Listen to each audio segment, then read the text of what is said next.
नमस्कार सभी को।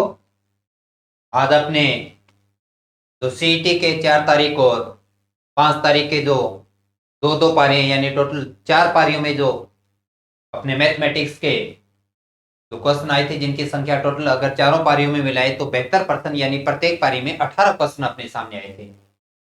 तो आज की ये क्लास अपने उन सभी 72 प्रश्नों को, क्योंकि संख्या थोड़ी प्रश्नों की ज्यादा और एक साथ इन सभी प्रश्नों को करना संभव नहीं हो पा रहा था, तो अपने क्या करते हैं, इसे 2 भागों में बांट रहे हैं।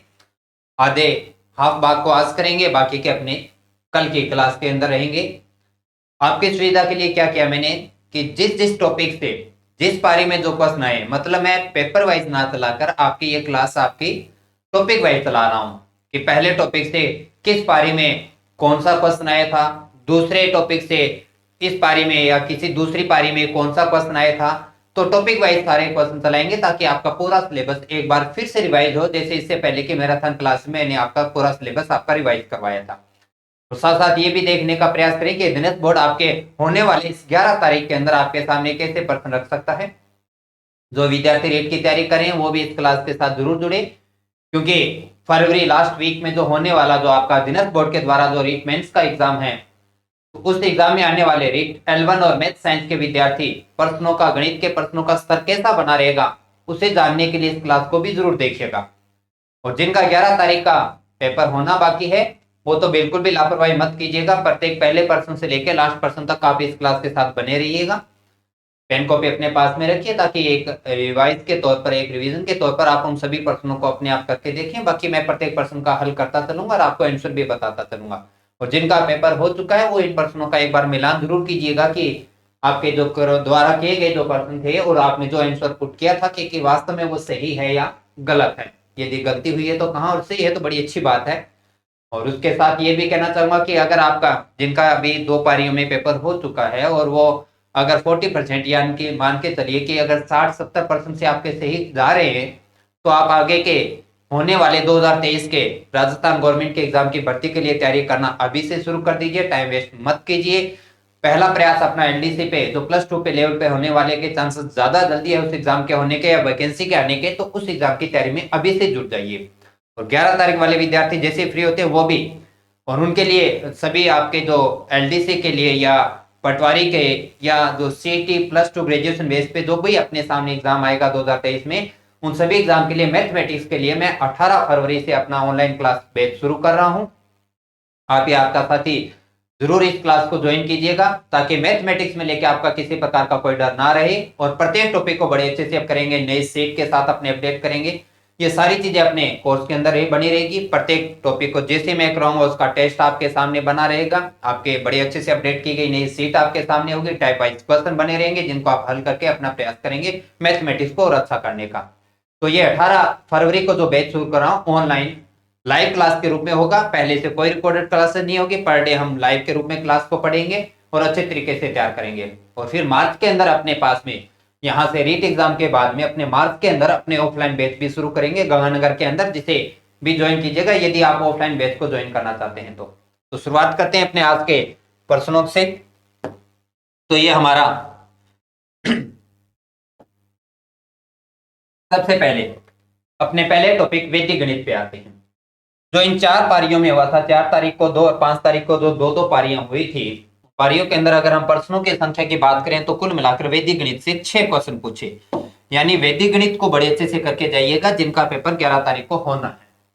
देखिए प्रश्नों की संख्या 4 तारीख को जो हुआ था शिफ्ट 1 में, उसमें 1 क्वेश्चन दिया था और शिफ्ट 2 के अंदर 2 क्वेश्चन दिए थे।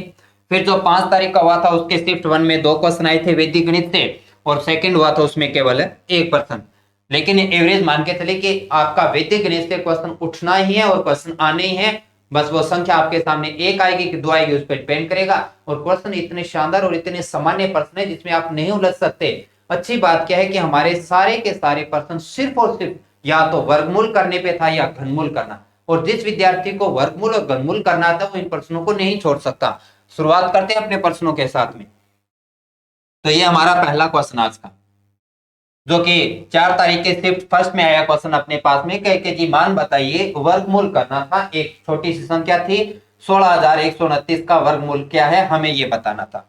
तो वर्गमूल करने की, क्योंकि मैंने यहाँ पर सिर्फ आपके क्वेश्चनों का आंसर नहीं लगवाना। मैं 11 तारीख के विद्यार्थियों के साथ साथ भी रहूंगा। पूरे जो चीजें आपके कहीं प्रैक्टिस में छूट चुकी है या आपके ध्यान में अभी भी नहीं आई अच्छे से, उनको क्लियर कीजिएगा। वर्गमूल करने की हम वैदिक विधियों के बाद बात करें तो एकाधिक पूर्वेण, उपसूत्र, अनुरूपेण विधि, निखिलम विधि, इस प्रकार से अलग अलग विधियों के माध्यम से वर्गमूल करते हैं। लेकिन फिलहाल यहाँ वैदिक पर एकाधिक पूर्वेण विधि के माध्यम से करें या गुणनखंड विधि के, ये वर्ग की बात है, लेकिन यहाँ पर वर्गमूल की बात हो रही है। तो वर्गमूल करने के बारे में बात करें तो देखिए 16129, जब आप वर्गमूल करते हैं तो क्या करना है, वैदिक के अकॉर्डिंग बात करते हैं। सबसे पहले सामान्य तो दो ही तरीके से काम करेंगे वर्गमूल निकालना, या वैदिक से या भाग विधि से। तो वैदिक विधि से करते हैं तो क्या करते हैं, सबसे पहले इकाई अंक पकड़ते हैं 9। जब 9 इकाई अंक की बात करें तो वर्गमूल करने के बाद में आपका इकाई अंक आएगा, क्योंकि 3 का स्क्वायर 9 होता है और 7 का स्क्वायर में इकाई अंक 9 आता है, तो आपका इकाई अंक या आएगा 3 और या आएगा 7 आएगा। 3 या 7 इकाई अंक, 9 से हमने इकाई अंक प्राप्त किया 3 या 7। वैदिक विधि से वर्गमूल करते समय हमेशा हमेशा धाई के अंक को छोड़ना है, हमेशा धाई के अंक को छोड़ना है। तो पीछे बचा क्या अपने पास में 161। 161 से छोटी पूर्ण वर्ग संख्या, 161 से छोटी पूर्ण वर्ग संख्या कौन सी होती है जी, 144 होती है, और उसके बाद में 169 होती है। लेकिन हमें तो 161 से छोटी चाहिए, तो 161 से छोटी पूर्ण वर्ग संख्या कौन सी, 12 है। तो हमारे आगे के दो अंक मिले 12, तो आपका आंसर या तो 123 है और या 127 है। तो ना तो आपका सी ऑप्शन है ना आपका बी है। अगर इन दोनों में से कोई एक ही वैल्यू होती तो क्वेश्चन यही खत्म हो चुका था, लेकिन दोनों ही हमारे ऑप्शन के अंदर है, तो हमें और आगे बढ़ना होगा। अब आगे बढ़ने के लिए क्या करना है, 123 और 127, या यूं कहिए कि गिनती के 121 वाली लाइन के मिड पॉइंट में आता है 125, और 125 का वर्ग एकाधिक पूर्वेण विधि के माध्यम से आप करते हैं तो 5 का हो गया 25, 12 का गुणा 13 से करेंगे तो मान प्राप्त हो जाएगा 12, 144, 156, 25। तो 125 का वर्ग होता है 156, 25। पर आप जिस संख्या का मान बताने जा रहे हैं 161, 29, वो संख्या अपने इस संख्या से बड़ी है। अगर बड़ी है तो बड़ा मान और छोटी है तो छोटा मान। इसका मतलब हमारा सही आंसर प्राप्त हुआ क्या, 127। हमारा ऑप्शन नंबर ए आपको टिक करके आगे बढ़ना था। ये शिफ्ट फर्स्ट वाले 4 तारीख वाले विद्यार्थियों के लिए क्वेश्चन था। तो चेक करते रहिएगा, जिनका पेपर हो चुका है वो अपने क्वेश्चनों का मिलान करें, और जिनका जैसे मैंने कहा 11 तारीख को होना बाकी है या रीट मेंस के विद्यार्थी हो, उन क्वेश्चनों को, वैदिक आपके रीट विद्यार्थियों के सिलेबस में नहीं है, इसलिए इस टॉपिक को हटा दीजिएगा यहाँ से, लेकिन वर्गमूल और घनमूल आना चाहिए आपको। अब आते हैं 101 का घनफल करना। घन मतलब अब अपने को इस क्वेश्चन में ज्ञात करना है क्या, 101 की पावर 3 प्राप्त करना है, जिसका मतलब 101 इंटू 101 इंटू 101। और आप जानते हैं कि इतना सारा काम इस प्रकार से करना संभव नहीं होगा कि अगर आप ये माइंड में लेके चले कि चलो घन करना नहीं आता तो हम गुणा कर लेंगे। इसलिए आपको वैदिक विधि आनी चाहिए। घन वैदिक विधि की बात करें तो हम घन करने के लिए क्या करते हैं, एकाधिक पूर्वेण विधि एक लेते हैं और दूसरी उपसूत्र अनुरूपेण विधि लेते हैं। लेकिन ये दोनों ही विधियां घन में केवल और केवल तब काम करती है जब आपकी संख्या 2 अंकों में हो, जबकि आपकी संख्या तो 3 अंकों में है। तो आपका ना तो एकाधिक पूर्वेण विधि काम करेगी ना उपसूत्र अनुरूपेण विधि काम करेगी, तो फिर आना है निखिलम विधि, यावदुनम तावदुनी विधि के माध्यम से हमें इसका घन करना पड़ेगा।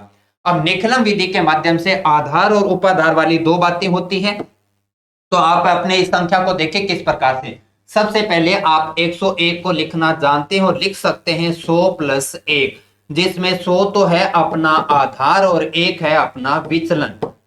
जब 3 अंकों की संख्या यानी 2 अंकों की संख्या से बड़ी हो, 2 अंकों तक हो, तो अब आप अपने उपसूत्र अनुरूपेण या एकाधिक विधि यूज कर लीजिए। लेकिन अगर 2 अंकों से बड़ी है तो आपको निखिलम विधि आना चाहिए। और निखिलम विधि मैं बता रहा हूं बड़े अच्छे से, क्या करना चाहिए आपको, पहले खंड में उस विचलन का क्यूब करना चाहिए। जो संख्या उससे बड़ी या छोटी होती है वो जो अलग मान प्राप्त होता है वो विचलन होता है। पहले विचलन का क्यूब करना चाहिए, फिर विचलन का स्क्वायर करना चाहिए, क्यूब के बाद में स्क्वायर करना चाहिए, फिर अपने पास में अकेला विचलन लगा देना चाहिए।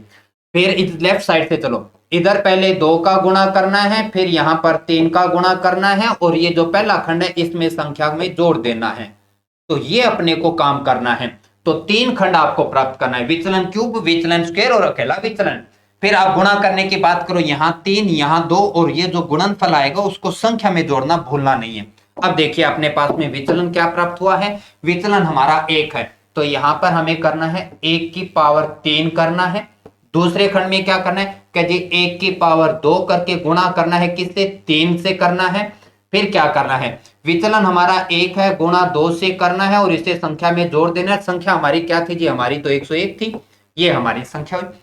और आगे बढ़िए, अब तीनों खंडों में मान देखें, पहले में मान कितना आया, 1 आया, दूसरे में मान कितना आया, 3 आया, तीसरे खंड में मान कितना आया अपने पास में, तो ये 2 और 101 में 2 जोड़ दिया तो 103 आया।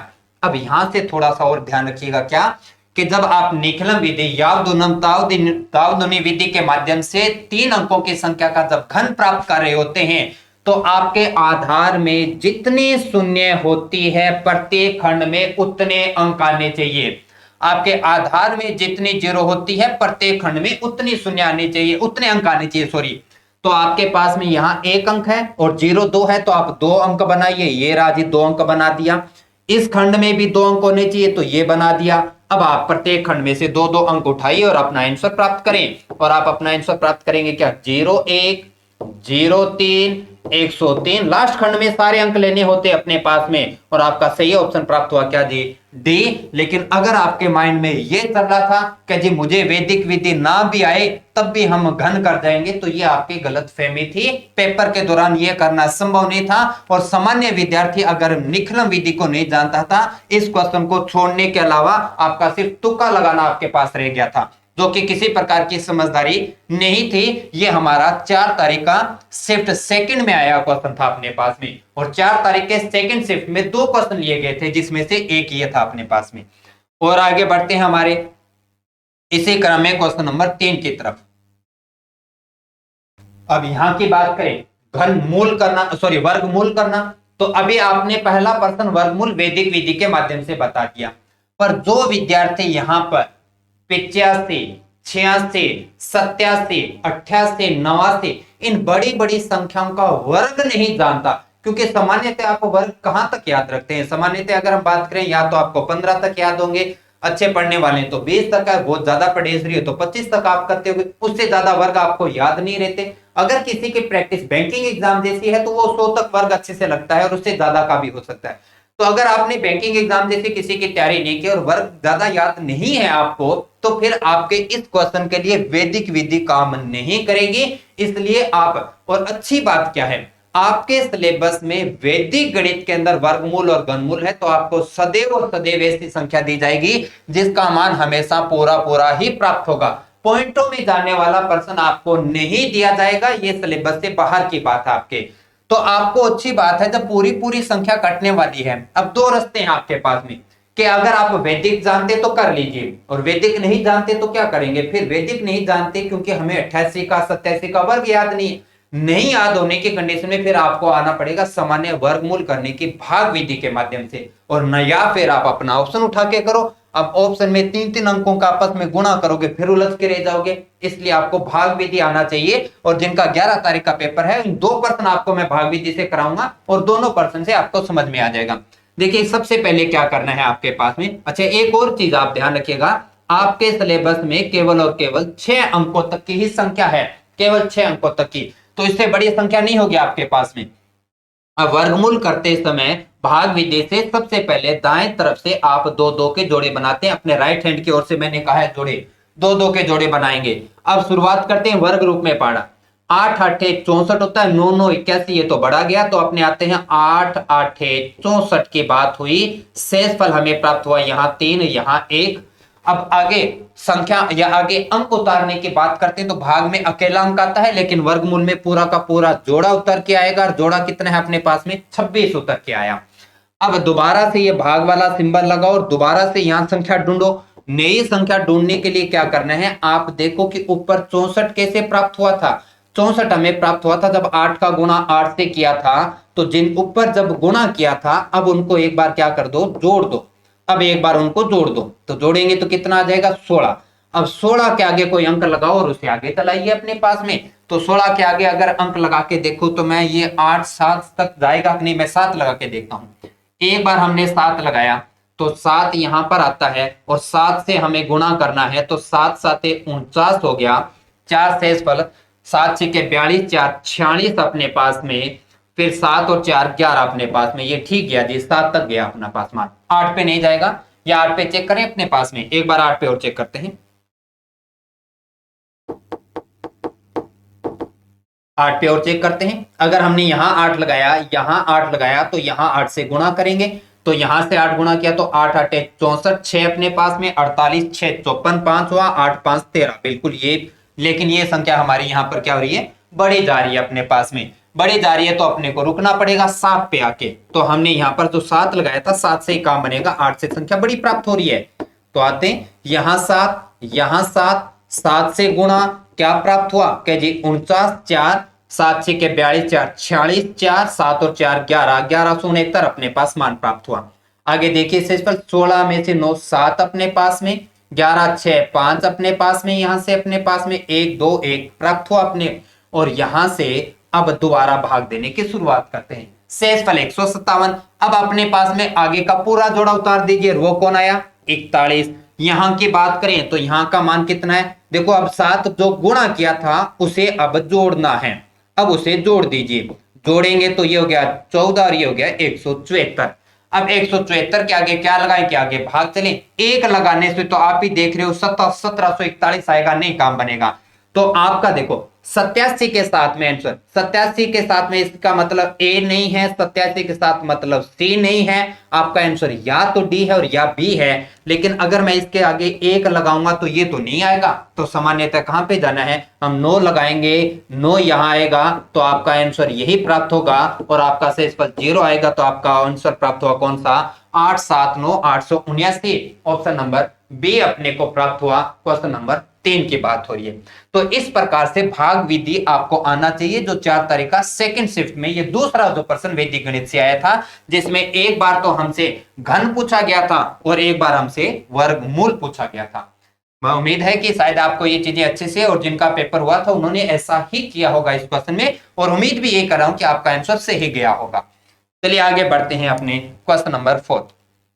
ऐसा क्वेश्चन हालांकि वैदिक का हिस्सा नहीं है, ये एक सरलीकरण, एक सिंप्लीफिकेशन से, पता नहीं क्यों इस क्वेश्चन को उठाया गया, क्योंकि वैदिक की अगर हम बात करें तो वैदिक में इस भाग को नहीं पढ़ा जाता, वर्गमूल के अंदर भी इस प्रकार के क्वेश्चन नहीं शामिल किए जाते जब आप वैदिक के अंदर पढ़ रहे होते हैं। लेकिन फिर भी चलो, वर्गमूल घनमूल से ही बना क्वेश्चन है, लेकिन सामान्य हम जब अर्थमेटिक्स पढ़ रहे होते हैं तब के क्वेश्चन है अपने पास।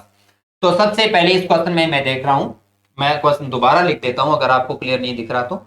0.064 इंटू 6.25, इसके हर भाग में कौन आया, 0.081 इंटू आया 4.84। सबसे पहले हम दशमलव के अंकों के बारे में बात करें तो आप देखेंगे कि ऊपर दशमलव के अंक 3 और 2 5 है, नीचे भी 3 और 2 5 है। दशमलव से दशमलव खत्म हुआ, आपका क्वेश्चन ये बन के आ गया। ये आपका क्वेश्चन क्या आ गया, 64 इंटू 625 बटे में 81 इंटू 483। तो ऐसा क्वेश्चन अगर किसी ने गलत किया तो ये बहुत बुरी बात है, क्योंकि इतना सामान्य प्रश्न आपसे गलत नहीं होना चाहिए था, प्रत्येक विद्यार्थी का आंसर सही आना चाहिए था इसमें। तो 64 का मान हुआ 8, 625 का वर्गमूल किया तो हुआ 25, आगे बढ़ते हैं 81 का हो गया 9, 484 का हो गया 22। अब खतरनाक सा गुणा भाग करना है और आंसर प्राप्त करेंगे अपने पास में। तो ये हो गया 4 और ये हो गया 2 से 11। आपका फेवरेट पार्ट से संख्या कट रही थी, जल्दी काट दिया आपने। तो यहाँ का मान आया 25 तो के 100 और 11 9 99 अपने पास में, 100 बटे 99 बिल्कुल हमें दिखाई दे रहा हमारा कौन सा ऑप्शन नंबर है, सी प्राप्त हुआ। ये अपने 5 तारीख का मॉर्निंग शिफ्ट का जो क्वेश्चन था उसमें अपने पास में पूछा गया था। उम्मीद करता हूं कि मॉर्निंग वाले 5 तारीख वालों का विद्यार्थियों का सही गया होगा क्वेश्चन। और 11 तारीख वाले विद्यार्थी, बार बार कह रहा हूं, इन प्रश्नों को संभल के करिएगा। जो चीजें आपको नहीं आता इन प्रश्नों के माध्यम से आपको सिखाने का मैं प्रयास करूंगा, तो आपका सीखा हुआ होना चाहिए ये सब चीजें। ये कोई इतना खतरनाक प्रश्न नहीं है जी। आपको क्या ध्यान होना चाहिए, आप अच्छे से जानते हैं कि जब वर्गमूल करते हैं तो शून्य जोड़े के रूप में आते हैं, 2 2 के जोड़े के रूप में, और जब घनमूल करते हैं तो शून्य 3 3 के जोड़े के रूप में आते हैं। अगर शून्य 2 4 6 8 10 हो तो वो एक पूर्ण वर्ग संख्या होती है। अगर शून्य जोड़े के रूप में 3 6 9 हो तो वो एक पूर्ण घन संख्या होती है। तो यहां पर हमें इसका संख्या का क्या करना था, घन मूल करना था। घन मूल ये हमसे कहा गया था। तो घनमूल करेंगे तो आप देखिएगा 3 0 है तो एक जोड़ा बना, आंसर में तो 1 0 आनी है, सब में 1 0 दिखाई दे रही है। पीछे क्या बचा 512, क्या हमें 10 तक, ज्यादा नहीं तो कम से कम 10 तक तो याद होंगे, और 512 का घनमूल करेंगे तो क्या प्राप्त होता है 8। तो हमारा बड़ा एक आसान और इतना सामान्य प्रश्न देंगे सोचा नहीं था। ये अपने पास में सी का 80 अपने पास आंसर प्राप्त हुआ, जो कि क्वेश्चन नंबर 5। ये यहां तक आते आते 4 के दोनों पेपर खत्म हो गए, 5 का मॉर्निंग खत्म हो गया। अब आते हैं 5 के इवनिंग वाले दूसरी शिफ्ट में क्वेश्चन में, जिसमें केवल एक ही क्वेश्चन पूछा गया था। और मैंने अभी बताया था वही बात है, अगर आप यहाँ पर 96 97 98 का मान नहीं जानते, 96 97 98 का अगर आप वर्ग करना नहीं जानते या वर्ग याद नहीं है, तो आपकी वैदिक विधि को साइड में हटा दो, वो काम नहीं करेगी, क्योंकि हमें उतना बड़ा वर्ग नहीं आता।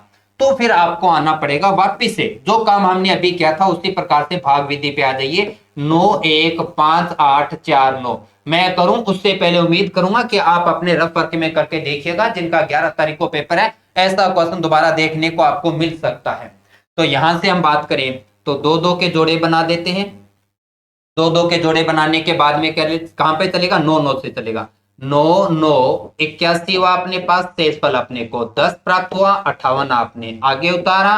9 और 9 का गुणा किया था तो अब जोड़ देते हैं, तो जोड़ करने पे मान यहाँ पर 18 प्राप्त होता है। अब आगे चलते हैं तो 18 6 100, ये तो ज्यादा हो जाएगा, 18 5 पे चलते हैं तो 18 5 5, तो यहां से हो गया अपने पास 5 25, और 18 पंजे 90 और 2 हो गया अपने पास में 92, तो 925 अपने पास में।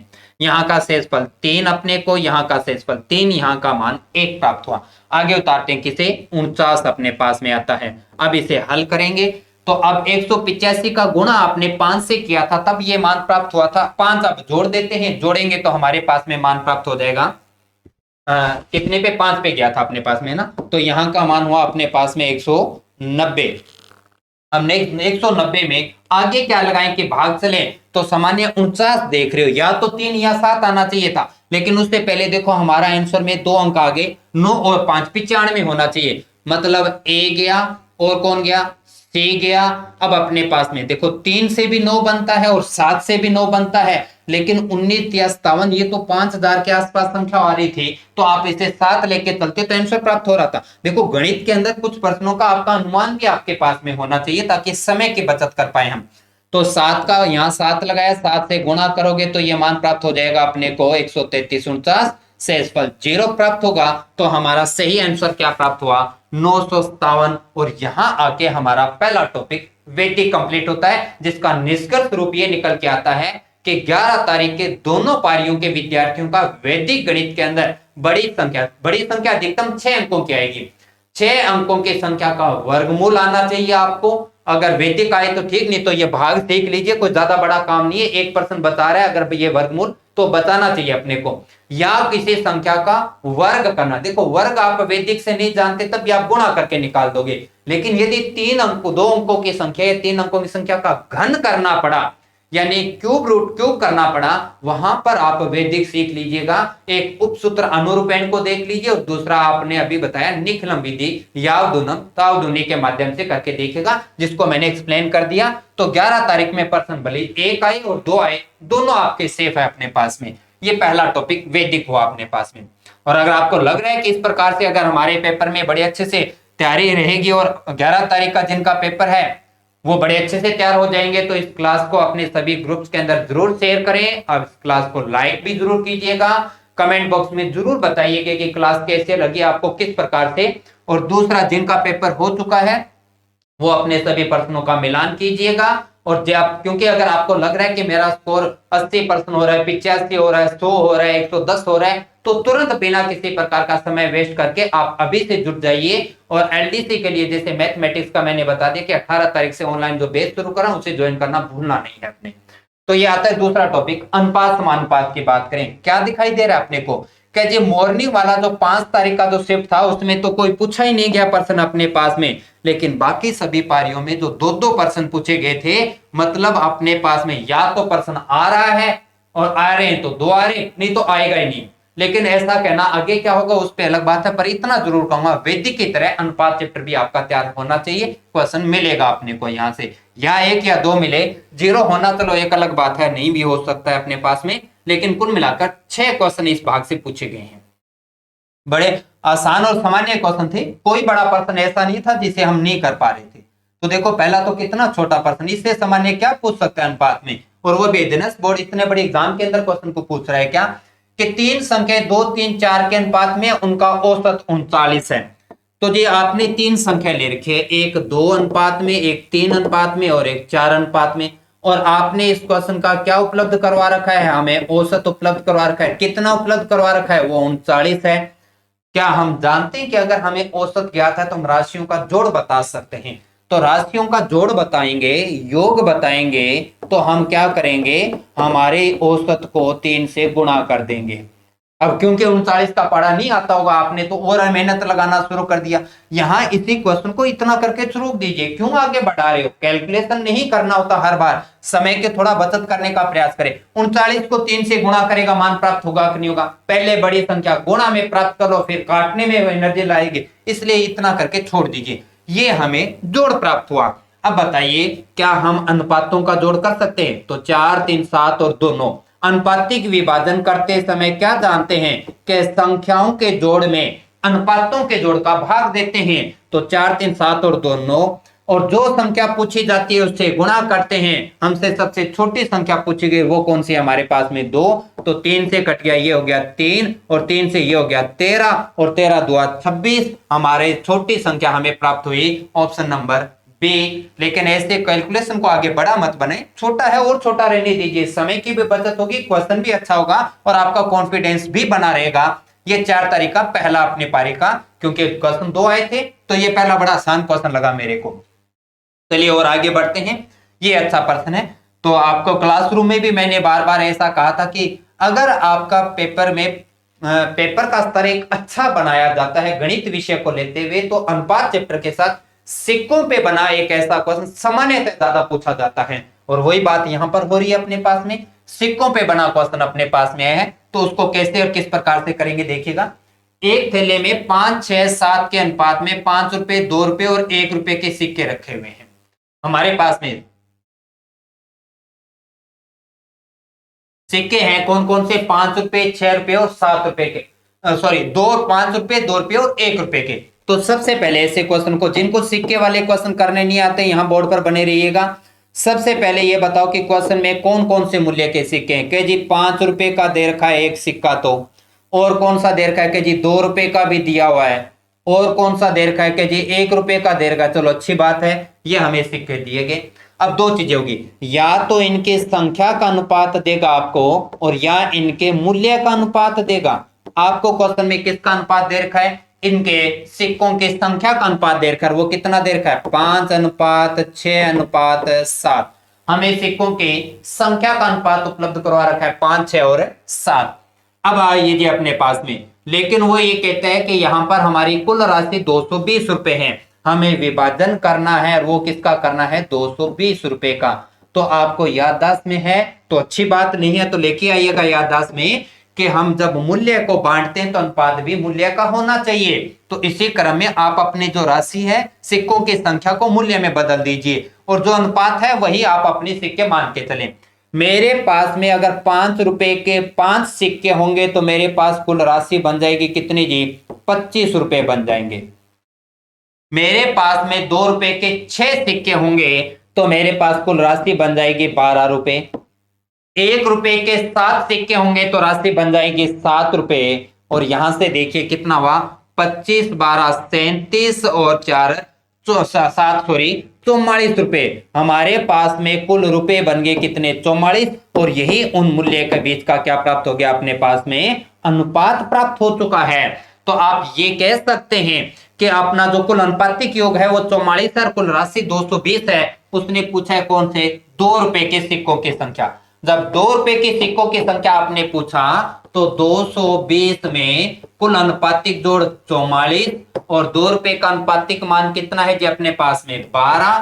44 से ये कटा 5 पे, 12 5 60 रुपए बन गए जी हमारे जेब में। लेकिन 60 रुपए तब बने जब हमारी जेब ने 2-2 रुपए के सिक्के डाले थे। तो 60 रुपए में 2-2 रुपए के सिक्के कितने ये बताने के लिए 2 का भाग दिया और हमें रिजल्ट प्राप्त हुआ क्या, कि जी वहां पर 30 सिक्के हैं। ऑप्शन नंबर बी हमें प्राप्त हुआ। और इस पर्सन के साथ 4 तारीख की शिफ्ट खत्म होती है, मॉर्निंग वाली। दोनों पर्सन, एक बड़ा एक सामान्य छोटा सा पर्सन था, लेकिन एक अच्छा पर्सन था जिसमें गणित के सिक्कों पे बना क्वेश्चन आपके सामने रखा था। और उम्मीद करता हूं कि सेकंड शिफ्ट वाले, फर्स्ट शिफ्ट वाले इस क्वेश्चन को बचा गए होंगे और सही भी करके आए होंगे अपना। चलिए इसी क्रम में आगे बढ़ते हैं, अपने 4 तारीख के सेकंड शिफ्ट में पहुंच जाते हैं अपने। ये एक आसान पर्सन है। ऐसा पर्सन क्लासरूम में बोल करते समय हमने बार बार ये कहा कि अगर आपका एक अनुपात दिया जाता है, एक दूसरा अनुपात पूछा जाता है, परिवर्तन करना कितना है, यदि ये आपसे पूछा जाता है, बिना ऑप्शन के करने का प्रयास मत किया करो, सीधा ऑप्शन उठाओ और बात खत्म करें। जैसे आपका क्वेश्चन ये कह रहा था कि आपके पास में अनुपात है 4:5 का, तो उसमें क्या जोड़ा जाए कि अनुपात 5-6 हो जाए। हम क्रम से ऑप्शन के साथ चलते हैं। अगर मैं पहले ऑप्शन के साथ चलता हूं तो मैं दोनों में 3 जोड़ने का कहता हूं। दोनों में 3 जोड़ा तो ये हो गया 7 और ये हो गया 8। हमारा अनुपात मिला जी 7-8, पर वो कहता 5-6 होना चाहिए। ये तब करना है जब क्या जोड़ना और क्या घटाना वो क्वेश्चन में पूछ लेता है। हमेशा अपने ऑप्शन के साथ चलिए। तो ए तो गया जी अपने हाथ से।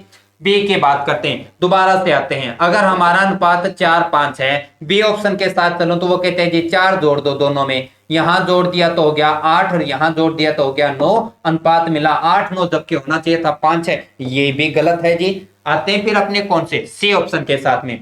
तो हमारा अनुपात था कितना, 4-5। सी क्या कह रहा है कि जी 1 जोड़ दो, तो दोनों में 1 जोड़ के देखते हैं। यहां का मान हो गया 5 और यहां का मान हो गया 6 और आपका आंसर प्राप्त हुआ 5:6। बताइए यहां किसी बड़ी गणित की आवश्यकता थी क्या आपको? ऐसे सामान्य चीजें हमें होनी चाहिए ज्ञात। और आपका सही ऑप्शन प्राप्त हुआ कौन सा, सी।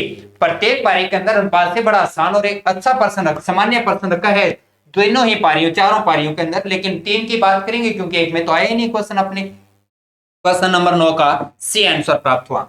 इसी क्रम में आगे देखो कि ए और बी की मासिक आय 4:3 के अनुपात में है। दोनों में से प्रत्येक 600 रुपए बचाता है। यदि इनके द्वारा किए गए व्यय का अनुपात 3:2 है तो बी की मासिक आय क्या होगी, हमें बताना है। आय व्यय पे, और दोनों पारियों से मैं एक निकाल पा रहा हूं कि एक बड़ा एक आसान और छोटा सा पर्सन और एक थोड़ा अच्छा स्तर का पर्सन दे रखा है अपने पास अनुपात में। तो ये 4 तारीख के जो दूसरी पारी थी उनके लिए एक अच्छा क्वेश्चन था अपने लिए। ऐसे क्वेश्चनों को करने के लिए मैं एक छोटी सी बात बोलता हूं कि आपकी जो आय होती है उस आय को एक बार छोटे से इक्वेशन के रूप में क्वेश्चन को पढ़िए, क्योंकि लास्ट सरलतम रूप यही होता है 4x + 3x। अब बचत जो भी होती है, क्योंकि हम आय में से बचत घटाते हैं तो -600 ये किया, दूसरे की भी 600 है घटा दिया। आय में से जब आपकी बचत निकाल देंगे तो क्या हमें खर्चा प्राप्त होगा? खर्चा है हमारे पास में कितना, 3:2। बस जी आपका क्वेश्चन खत्म। बात यह है कि आप अपनी कैलकुलेशन को कितना फास्ट करना जानते हैं। यहां से गुणा किया, देखो 2 का गुणा 4 से 8 होता है, 3 का गुणा 3 से 9 होता है, अंतर हो गया जी 1। ये बात खत्म हुई यहाँ पर।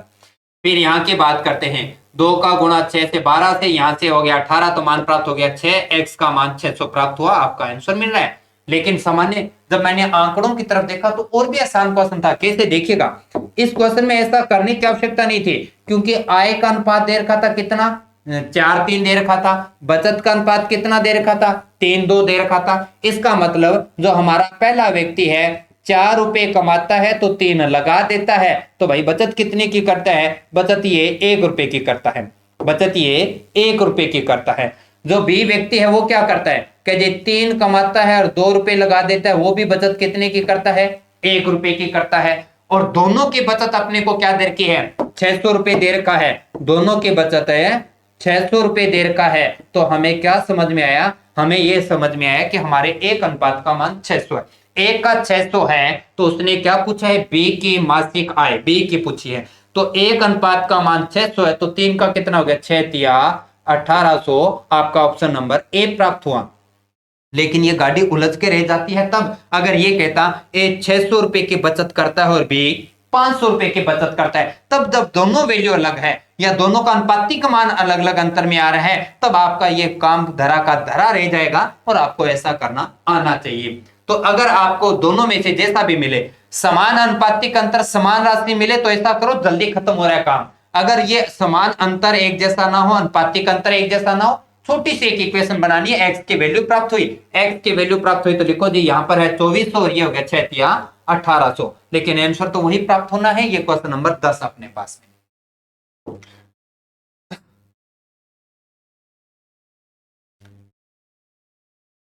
फिर से अपने पास में ऑप्शन यूज करने वाला क्वेश्चन ये भी बताया था कि जब आपके सामने कोई क्वेश्चन आता है और उसमें ये कहते कि क्या जोड़े क्या घटाए, कि बार बार अगर ये बात होती दिखे तो आपको सदैव और सदैव क्या करना है, आपको वहां से अपना ऑप्शन उठाना है। कौन सी संख्या घटाई जाए, जब उसने घटाने की बात की। अच्छा, समानुपाती जानते हैं ना जी, समानुपाती का मतलब क्या होता है? समानुपाती का मतलब होता है कि ए अनुपात बी समानुपात समानुपात सी अनुपात डी, मतलब पहली और दूसरे के बीच में जो अनुपात है वही तीसरी और चौथी संख्या के बीच में होना चाहिए। संख्या हमारे पास में, ऑप्शन सामने है, ऐसा बनाना है। शुरुआत करते हैं ए से, लेकिन क्या करना है, घटाना है। और पहली संख्या क्या है, 6, तो हम क्या करते हैं, सभी में से 6 घटा के चलते हैं। सभी में से 6 घटाते हैं तो 23 में से 6 गया तो मान आ गया 17 आ गया, फिर 6 गया तो आ गया 24, तो पहले और दूसरे के बीच में अनुपात आ गया 17-24 का। और आगे बढ़िए, यहां 6 घटा दिया तो मान आ गया 51 आ गया, यहां 6 घटा दिया तो मान 72 आ गया, और 3 के पाड़े से काटते हैं तो 17 तिया 51 और 24 तिया 72। क्या आप सही कह रहे हैं कि पहली और दूसरी के बीच में जो अनुपात है वही तीसरी और है चौथी के बीच में आ रहा है? बिल्कुल सही है, लेकिन ये कब आ रहा है, जब हमने क्या घटा दिया, 6, और हमारा पहला ऑप्शन। और ऐसे क्वेश्चन को सदैव और सदैव ऑप्शन के साथ करना है, नहीं समझदारी -x करते हुए इस क्वेश्चन को करना। तो ये भी एक अच्छा और एक सामान्य क्वेश्चन था 5 तारीख के सेकंड शिफ्ट में। फिर से याद दिला दूं कि मॉर्निंग वाली शिफ्ट में क्वेश्चन नहीं उठाया गया था। इसमें आयु वाला बिल्कुल आसान सा प्रश्न है। आपके सामने कहा कि पुत्र और पिता की जो आयु का अनुपात है 1:4 है, उनके आयु का गुणनफल 196 है। जब ये बात हो रही है थोड़ा संभल के काम करें, क्योंकि ज्यादातर विद्यार्थियों को बड़ा डर लगता है कि मैं एक्स जैसी चीज को नहीं लाऊंगा। अगर यहाँ ऐसे क्वेश्चनों में एक्स जैसे चर को आप नहीं लेके आते तो अपने क्वेश्चन को जानबूझ के आप गलत कर रहे होते हैं। तो कहीं परहेज मत रखो एक्स। जब आप गणित सीख रहे हो तो एक्स से डर किस बात का अपने पास में। गणित सीखी हुई है तो फिर फर्क नहीं पड़ता, और आपने रट रखी है तो फिर जी थोड़ी सी चीजें बदल जाएगी, अपने टेंशन में आएंगे। आप सीधा अगर इनका गुणा करोगे तो एक विद्यार्थी क्या करता है, अनुपात का गुणा कर दिया, 4 एकम 4 तो 196 में 4 का भाग दे दिया, और उसने किसकी आयु पूछी है तो 5 वर्ष बाद आयु में अनुपात, तो फिर दोनों के निकालना है। पिता के निकालते समय 4 से गुणा और पुत्र का निकाल, अगर किसी ने ऐसा कर दिया तो गलत हो गया कि नहीं हो गया जी? तो ध्यान देके आप उन संख्याओं को एक्सर के साथ पढ़ें। जब इस प्रकार से जब बात गुणनफल की बात आ जाए, बात वर्गों की आ जाए अनुपात के अंदर, तो जी हमने पुत्र की आयु मानी x और पिता की मान लीजिए 4x। अब वो कहते हैं इनका गुणनफल करो, तो कर देते हैं जी। कौन सा बड़ा बात है हमारे लिए, तो हम x का गुणा 4x के साथ करते हैं तो उनके आयु का गुणनफल प्राप्त हो जाता है कितना जी, 196। यहां हल करते हैं तो ये हो गया 4x स्क्वायर बराबर में कितना 196, एक्स स्क्वायर से करते हैं तो 4 से काटते हैं तो ये हो गया 4 चौके 16 हो गया, 9 चौके 36 हो गया, एक्स के बराबर में मान आ गया जी 7। अब x की वैल्यू 7 है तो हमें पता चला कि जी पुत्र की आयु तो हो गया 7 एकम 7 हो गया, और पिता की आयु 7 चौके 28 हुई। दोनों की आयु प्राप्त होगी अपने को, पुत्र 7 साल का और पिता वो 28 साल का है। वो कहते हैं ये तो ठीक है, लेकिन ये हमें आयु प्राप्त हुई, कौन सी प्राप्त हुई, वर्तमान प्राप्त हुई। अगर वर्तमान अनुपात पूछता तो 1:4 आंसर आ चुका था, लेकिन वो कहते हैं 5 साल बाद की बताओ। तो जो आज 7 साल का है वो 5 साल बाद में हो गया कितने का जी, 12 का, और जो आज 28 साल का है वो 5 साल बाद में हो गया 33 का। अब इनके बीच के आयु का अनुपात 3 से काटते हैं तो 4 और 3 से काटते हैं तो 11। हमारा सही आंसर प्राप्त होता है बी, 4:11, क्वेश्चन नंबर 12। और यहाँ आके अपना दूसरा टॉपिक खत्म होता है। और आपने देखा कि वैदिक और अनुपात दोनों से बड़े अच्छे तरीके से दो दो प्रश्नों को रखने का प्रयास किया गया है। एक तो आ ही रहा था, लेकिन पता नहीं 5 के मॉर्निंग में क्यों नहीं इसमें से कोई भी क्वेश्चन नहीं उठाया गया। लेकिन अनुपात को किसी और रूप में, जैसे क्योंकि आपने देखा कि हर पेपर के अंदर एक एक पाई चार्ट भी आ रहा है अपने सामने, पाई चार्ट नहीं सॉरी चार्ट आ रहा है। वो चार्ट कभी स्तंभ वाला भी है, कभी पाई चार्ट वाला भी है अपने पास में। तो आगे आते हैं, ये हुआ अपना सेकंड टॉपिक। आइए फिर अपने तीसरे प्रतिशत के बारे में बात करें। क्या करें, देखो प्रतिशत को बड़े हल्के में रखा है इन्होंने। पहले 4 तारीख वाले तो किसी भी पेपर में प्रतिशत पे बना सीधा क्वेश्चन नहीं आया, उस प्रतिशत को वो चार्ट के साथ जोड़ के काम खत्म कर गई अपने पास में, और उससे संबंधित अतिरिक्त कुछ नहीं। या उस प्रतिशत को 2D के अंदर लेंगे या उस प्रतिशत को चार्ट के अंदर लेंगे, लेकिन सीधे सीधे प्रतिशत की प्रॉपर्टी पे बनने वाले जो हम क्वेश्चन अभ्यास करते हैं हमारी प्रैक्टिस शीट के अंदर, ऐसा कोई पर्सन प्रतिशत से नहीं उठाया अपने पास में 4 तारीख को। 5 तारीख में बात करें तो 1-1% मतलब प्रतिशत टॉपिक को खुद थोड़ा सा बैकफुट पे रखा है, क्योंकि इसे दूसरे चैप्टर के अंदर कहीं ना कहीं जोड़ के बात की गई थी। तो आते हैं इस पे कैसे किस प्रकार से क्वेश्चन आए थे। अच्छी बात क्या कि जो 2% पूछे गए थे दोनों ही एक जैसे थे, एक ही फॉर्मेट पे बने क्वेश्चन थे, दोनों में केवल और केवल क्या किया गया था, संख्या में अंतर किया गया था। संख्या में अंतर करने के अलावा और कुछ नहीं किया गया था अपने पास में। देखो कैसे, आर का वेतन एस के वेतन से 30% अधिक है। एक आर है एक एस है, आर का वेतन एस से 30% अधिक है। इस भाई के पास में अगर 100 रुपए थे तो इसके पास थे 130 रुपए। आर के वेतन के संदर्भ में एस के वेतन के प्रतिशत कमी है, बिल्कुल बता देते हैं भाई, जो कमी वर्दी पूछता है ऊपर लिखो, जिससे तुलना करता है नीचे लिखो, इंटू 100 करो, क्वेश्चन खत्म हो रहा है अपने पास में। तो बताइए एस के पास क्या धन कम है कि जी, हाँ जी है। कितना कम है कि जी 30 कम है। किससे कम है कि जी 130 रुपए से कम है। नीचे 130 और इंटू 100 लिखा, हमारे पास में एक बड़ा अच्छा सा आंसर प्राप्त हो रहा है। 300/13 को हल करते तो मान प्राप्त होता है 23 से 1/13। ये एक सामान्य सा क्वेश्चन था अपने लिए, और अच्छी बात है दोनों ही पर्सन इसी तरह का, इससे हटके प्रतिशत को छेड़ा ही नहीं इन्होंने, बाकी सारा प्रतिशत पता नहीं कहां हटा दिया इन्होंने। ये क्वेश्चन नंबर 13 अपने लिए। चलिए आगे इसी प्रकार का जो इवनिंग वाला 5 तारीख का, उस पर भी क्वेश्चन देख लेते हैं। इवनिंग वाला जो क्वेश्चन आया था वो अपने पास में किस प्रकार से, देखो कि यदि पी के आय क्यू के आय से 40% अधिक है। देखो दो व्यक्ति, एक पी और एक क्यू, पी और क्यू, तो कहते हैं क्या, पी की आय क्यू से 40% अधिक है। तो अगर क्यू को 100 रुपए दिए हैं तो पी को मिले भाई 140 रुपए। अब क्यू की आय पी से कितने प्रतिशत कम है, कम कितनी है बताना है, बता देंगे जी। कम कितना है क्यू के पास में, कह दे 40 रुपए है। कितने से कम है, 140 से है, इंटू क्या है 100 है। अधीनस्थ बोर्ड ऐसा खतरनाक एक गुणा करने पर आपको प्रश्न दे रहा है, और इससे बड़ी चीज आप उम्मीद नहीं कर सकते उनसे। तो इसे हल करने पे आंसर प्राप्त हो रहा है कितना, 28 से ही 4/7 आपका प्रतिशत टॉपिक इन 2 प्रश्नों के साथ खत्म होता है अपना। बाकी चीजें प्रतिशत पे नहीं पूछी गई। अब तक इन चारों पारियों के अनुभव से हमें देखने को मिला कि प्रतिशत को कहीं हल्के रूप में रखा गया है। प्रतिशत पे आपको भी अभी एक बार ज्यादा बड़ी एनर्जी नहीं लगाना चाहिए अपने को। आते हैं लाभ हानि। ये एक अच्छा, इस प्रकार का पेपर बड़ा स्तर बनता है। हमने देखा क्या कि लाभ हानि पे कुल 4 प्रश्न उठाए और प्रत्येक पारी में एक एक प्रश्न लिया। अच्छा और शानदार बनता है कि जब हमें भाई टॉपिक सिलेबस में दे दिया तो कम से कम क्वेश्चन तो ले लो उनसे। एक से तो 4 प्रश्न ले रहे और एक से एक भी नहीं लिया जा रहा, जिससे हमें थोड़ा सा तो कॉन्फिडेंस होता है, क्योंकि कुछ टॉपिक हमें अच्छे नहीं लगते और उनमें अगर प्रश्नों की संख्या ज्यादा आ जाती है तो हम कहीं ना कहीं नर्वस हो जाते हैं पेपर के दौरान। और एक टॉपिक हमें बड़ा शानदार तरीके से तैयार किया और उसमें जब एक भी क्वेश्चन देखने को नहीं मिलता तो मूड तो खराब होता है अपना।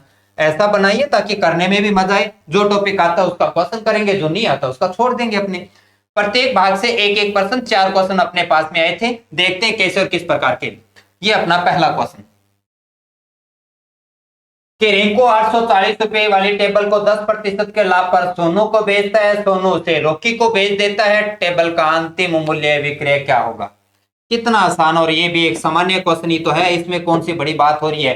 कि रिंकू जो पहले नंबर पे था वो 840 रुपए में एक टेबल खरीदता है, वो टेबल अपने साथी को बेच देता है 10% के लाभ पर, और फिर उसका साथी जो सोनू है वो आगे रॉकी को बेच देता है 5% की हानि पर, और हमें बताना है कि ये अंतिम मूल्य है क्या है। ये आप लाभ हानि के प्रतिशत से बना बात भी कर सकते हैं, या अपने लाभ हानि पे सॉरी प्रतिशत पे जनसंख्या वाले पे बात कर सकते हैं, या लाभ हानि पे अपने पास में है ही है। तो इस क्वेश्चन में देखो क्या करना था भाई, 840 का 10% बढ़ा दिया तो कितना हो गया, 110% हो गया। 5% कम कर दिया कितना हो गया, 95/100 हो गया। और जब आपने इसे हल किया तो आपका आंसर प्राप्त हुआ 887.80। बड़ी आसान सी एक कैलकुलेशन के अलावा और कुछ नहीं था अपने पास में। क्वेश्चन का जो 15 नंबर का सही आंसर नंबर सी अपने को प्राप्त हो रहा है। चलिए आते हैं इस प्रकार से, उम्मीद है कि सबका सही गया हो। 4 तारीख का मॉर्निंग शिफ्ट का आते हैं। 4 के इवनिंग पे क्या पूछा था देखते हैं।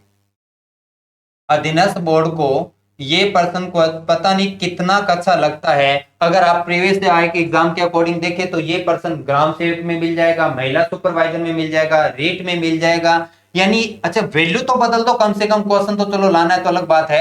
ये एक अकेला ऐसा पर्सन है जो 4 से 5 बार अध्ययन बोर्ड उठा चुका है। अब ऐसा क्वेश्चन बार बार लेके आ रहा है तो ये करने का भी मन नहीं करेगा, क्योंकि ये क्वेश्चन तो याद हो गया होगा सबको। और क्योंकि ज्यादातर तो मैंने क्लासरूम में प्रीवियस ईयर की जो सीट होती है आप में ये क्वेश्चन हर बार देखते हो, और एक ही पर्सन 3 बार आ रहा था तो ये आंसर पहले में नहीं तो दूसरे में नहीं तो तीसरे में याद हो गया होगा आपको। जब भी ऐसा क्वेश्चन आ जाता है इतने रुपए में इतने वस्तु, इतने रुपए में इतने वस्तु, ऐसे पर्सन को करने के लिए रुपए ऊपर लिखा जाता है, वस्तुओं की संख्या नीचे लिखी जाती है अपने पास में। सॉरी पहले में अपने पास 11 है, 10 रुपए में 11 रुपए ऊपर लिखेंगे 10/11, और दूसरे में रुपए ऊपर लिखेंगे तो 11/10। आपको हमेशा पहले भिन्न बनानी है, भिन्न बनाते समय ध्यान रखना है कि रुपए ऊपर वस्तुओं की संख्या नीचे लिखनी है। अब इसके बाद में इनका क्रॉस गुणा करेंगे, क्रॉस गुणा करेंगे तो ये हो गया 10 10 100, और ये क्रॉस गुणा करेंगे तो ये हो गया 21।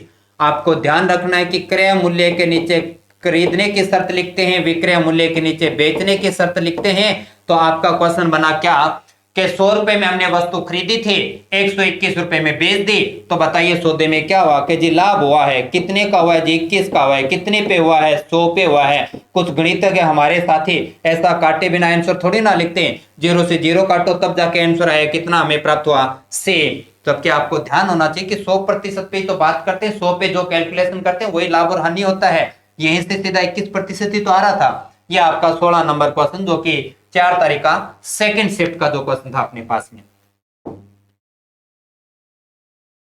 ये एक अच्छा क्वेश्चन कह सकता हूं मैं। मतलब यहां तक आते आते एक पर्सन ऐसा मिला, एक सिक्कों वाला एक है जिसपे थोड़ी सी आपको एनर्जी लगाने वाली बात थी, बाकी ऐसा कुछ नहीं था। सबसे पहले देखिए, एक आदमी ने 2 मेज क्रम से 720 रुपए में बेचे।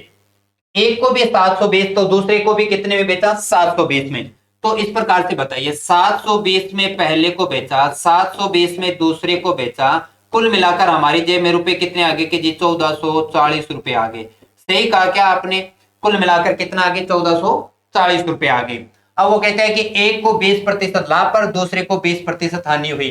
क्या आप जानते हैं कि दो वस्तुओं का जब विक्रय मूल्य बराबर हो, दो वस्तुओं का जब विक्रय मूल्य बराबर हो और एक पर 20% का लाभ है, दूसरे पे 20% की हानि है, तो पूरे सौदे में क्या होगा? तो पूरे सौदे में क्या होगा जी? हानि होगी। और वो कितने की? 4% की। अगर आपका क्वेश्चन प्रतिशत में होता तो बात खत्म हो चुकी थी, लेकिन यहां तो बात राशि की पूछ ली गई है। जब राशि की बात पूछी जाती है तो क्या करना है कि 4% की हानि हुई तो आपने अपना दोनों वस्तुओं का कुल कितना प्रतिशत मूल्य लिया?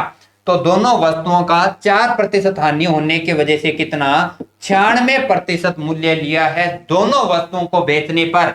और दोनों वस्तुओं का प्रतिशत तो है 96 और मूल्य है 1440 रुपए। तो क्या यहां से 100% का मान आएगा?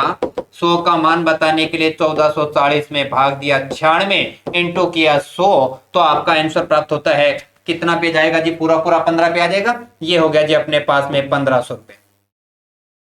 ये अपने पास में 1500 रुपए अपने पास में। तो क्या प्राप्त हुआ कि जी 1500 रुपए क्या है कि 1500 रुपए वो मूल्य है जब हमने दोनों वस्तुओं को खरीदा है। दोनों वस्तुओं को खरीदने पर 1500 रुपए और बेचने पे 1440 रुपए मिले थे, तो सौदे में क्या हुआ कि जी हानि हुई है। कितने रुपए की हुई जी? कि 1500 से 1440 देख लो कितना है, तो मान आ गया जी 60। हमारा ऑप्शन नंबर सी कि हमें 60 रुपए की हानि हुई है दिए गए पर्सन के अंदर अपने। चलिए आगे, ये था अपने पास में 5 तारीख का जो कि, हाँ जी, 5 तारीख का जो कि मॉर्निंग शिफ्ट यानी पहली शिफ्ट का क्वेश्चन था। आइए आगे एक क्वेश्चन, ये भी एक अच्छा शानदार क्वेश्चन अपने लिए, अच्छा पर्सन है भी, देखने को अच्छा मिला। यहाँ आके अपने को पता चला कि चलो एक आधा क्वेश्चन ऐसा रखा जिसपे आपको गणित पढ़ा हुआ होना चाहिए था। 8 कीवी 40 रुपए में बेचने पर आदमी को 20% का नुकसान होता है। अब यहां से अगर वो वैल्यू नहीं बदलता, देखो पहली बार बात यहाँ 40 रुपए पे कर रहा है और बाद में बात 30 रुपए पे कर रहा है, अगर ऐसा नहीं करता तो बहुत जल्दी होने वाला क्वेश्चन था। लेकिन अभी थोड़ा समझने का प्रयास करें। जो वस्तुएं, जब भी कभी ऐसा क्वेश्चन आ जाता है तो जो वस्तुएं बेची जाती है उनको पहले लिखा करें आप। विक्रय वस्तु को पहले लिखा जाता है, क्रय बाद में लिखा जाता है जब बात ये वस्तुओं पे बना होता है। फिर कहते हैं 20% की हानि हुई है, इसका मतलब हमें उस वस्तुओं से केवल 80% मूल्य ही प्राप्त हुआ है। तो यहां से जब आप हल करोगे, ये 4 ये 5, मान प्राप्त हुआ 32/5। तो क्या है 32/5, इसे समझने का प्रयास करें। ये क्या कह रहे हो आप, कि 32/5 कीवी जो है वो हमने खरीदी है, और कितने रुपए में खरीदी है, 40 रुपए में खरीदी है। ये हमें बात प्राप्त हुई, लेकिन हमें हमारा कैलकुलेशन 30 रुपए को लेके करना है। तो आप यहां बताएं, 40 रुपए में जब इतनी कीवी मिली है, तो क्या आप 30 रुपए की मिली कीवी के बारे में बता सकते हैं क्या? ये बताने के लिए क्या करेंगे, 32/5, 40 का इधर भाग दोगे और 30 का इधर गुणा करोगे, तो आंसर प्राप्त क्या होगा जी, यहां से कट गया 8। तो क्या रिजल्ट प्राप्त हुआ, क्या जी 24/5 कीवी जो है वो हमने खरीदी है। कितने रुपए में खरीदी है, ये हमने 30 रुपए में खरीदी है। वो कहता है जी खरीदने वाली छोड़ो, हमें बताओ क्या कि अब बेचना है, और हमें किस प्रकार से बेचना है, 20% के लाभ पर बेचना है। तो क्योंकि हमने अभी बताया था कि बेची गई कीवी के बारे में हमें कोई जानकारी नहीं है, और उनको आप प्रतिशत लाभ आने से गुणा करते हो, तो 20% का लाभ है, तो आप क्या लिखने जा रहे हो, 120/100, जिससे रिजल्ट प्राप्त होता है खरीदी जाने वाली संख्या वो कितनी है, 24/5। और आपका क्वेश्चन खत्म हुआ। 0 से 0 काट देते हैं, 12 से अपने पास में 2 गया है, 5 से अपने पास में 2, और 2 इधर जाके गुणा करेगा, तो सीधा सीधा आंसर प्राप्त होगा कितना, ऑप्शन सी, यानी 4 कीवी अगर हम 30 रुपए के हिसाब से बेचे तो सौदे में हमें 20% का लाभ होगा। ये एक अच्छा पर्सन मुझे लगा यहां तक आते आते 5 तारीख का, जो कि सेकंड शिफ्ट में, और यहां पर अपना आगे का टॉपिक नंबर 4 लाभ हानि भी खत्म होता है। वैदिक पढ़ गए अपने, अनुपात हो गया, प्रतिशत हो गया, और यहां पर हमने लाभ हानि को भी खत्म किया। चलिए आगे बढ़ते हैं। अर्थमेटिक्स का एक और चैप्टर अपने पास में, कौन सा जी, सरल ब्याज। पर्सन 3 आ चुके हैं, और तीनों पर्सन देखो यहां पर ऐसा गड़बड़ कर दिया कि 4 तारीख के सेकंड शिफ्ट में इन्होंने सरल ब्याज पे बना क्वेश्चन नहीं दिया। आपने दोनों ब्याज पढ़े, बहुत मेहनत की होगी चक्रवर्ती ब्याज पे, सरल ब्याज पे, लेकिन वास्तव में चक्रवर्ती ब्याज पे केवल एक ही क्वेश्चन दिया गया था। जहां हमें 0 दिखाई दे रहा है, वहां पर सरल ब्याज का क्वेश्चन ना देके चक्रवर्ती ब्याज का दिया है, और सरल ब्याज पे क्वेश्चन को ज्यादा उठाया है चक्रवर्ती के बजाय अपने। तो यहां से अपने देखिए कि 3 क्वेश्चन है, तो तीनों में से अपने एक एक क्वेश्चन करना है। ये जो मैंने कहा कि ये पर्सन क्यों 0 क्यों है, क्योंकि ये क्वेश्चन सरल ब्याज के बजाय चक्रवर्ती ब्याज तो अगले टॉपिक में पढ़ेंगे, अभी फिलहाल सरल पे बात करते हैं। और सरल ब्याज पे भी देखो इतने सरल और इतने सामान्य क्वेश्चन दिए कि थोड़ा सा भी अगर आपने पढ़ना लिखा है, अपने इन चीजों को किया, तो अपने को सबको ये क्वेश्चन करने आते हैं। देखिए सबसे पहले ऐसे क्वेश्चन में जो कि कहीं अगर कोई उलझ रहा है विद्यार्थी, तो आसान सा काम करें। देखो मूलधन होता है, फिर अपने पास में मिश्र धन होता है, फिर अपने पास में ब्याज होता है, फिर अपने पास में समय होता है। देखो कोई भी धनराशि अपने आप में कितना गुना होता है, 1 गुना होता है। क्वेश्चन क्या कहता है कि जी 12 साल में ब्याज की दर से दुगना हो जाता है। दुगना क्या मतलब, ब्याज का मिश्र धन, धन जब दुगना होता है तो वो क्या है, मिश्र धन। तो मिश्र धन हो गया जी 2 रुपए, जब हमने कितना दिया था 1, और कितने समय में जी के साल लग गए थे 12। ये हो गया जी हमारी पहली स्टेटमेंट।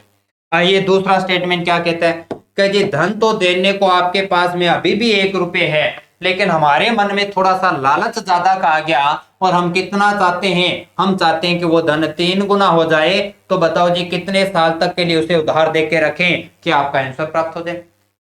और सरल ब्याज पे, और ये एक ऐसा क्वेश्चन होता है जो कि क्वेश्चन आपके सरल ब्याज में भी आता है और चक्रवर्ती ब्याज में, और संभल के काम करना है। सरल ब्याज पे आता है तो ब्याज की तरफ देखना होता है, और चक्रवर्ती ब्याज की तरफ आता है तो मिश्र धन की तरफ आपको ध्यान रखना होता है। तो 1 रुपया दिया, 2 मिश्र धन हुआ, तो ब्याज का कितना बन गया जी, 1 रुपया बन गया। ये ब्याज निकालना आएगा कि नहीं आएगा अपने को।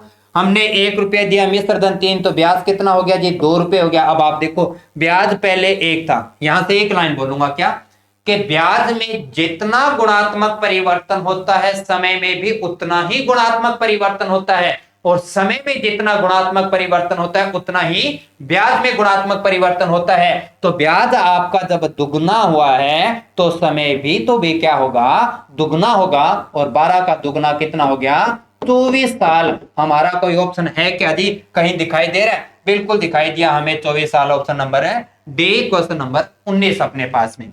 ये क्वेश्चन सरल ब्याज पे 4 तारीख के मॉर्निंग शिफ्ट का, और शायद लगभग सबका सही गया होगा ये क्वेश्चन। ये एक ऐसा क्वेश्चन जिसमें क्या होता है कि अपने पास में कभी दो चीजें, मूलधन पूछने की दो बातें होती है, या तो आपको क्वेश्चन में ब्याज देगा और या आपको क्वेश्चन में मिश्र धन देगा। मिश्र धन से भी मूलधन बताना पड़ सकता है, सरल ब्याज से भी मूलधन बताना पड़ सकता है, लेकिन क्वेश्चन में आपको समय और दर उपलब्ध करवाया जाएगा। क्वेश्चन के लैंग्वेज को समझने का प्रयास करो। क्वेश्चन क्या कह रहे हैं?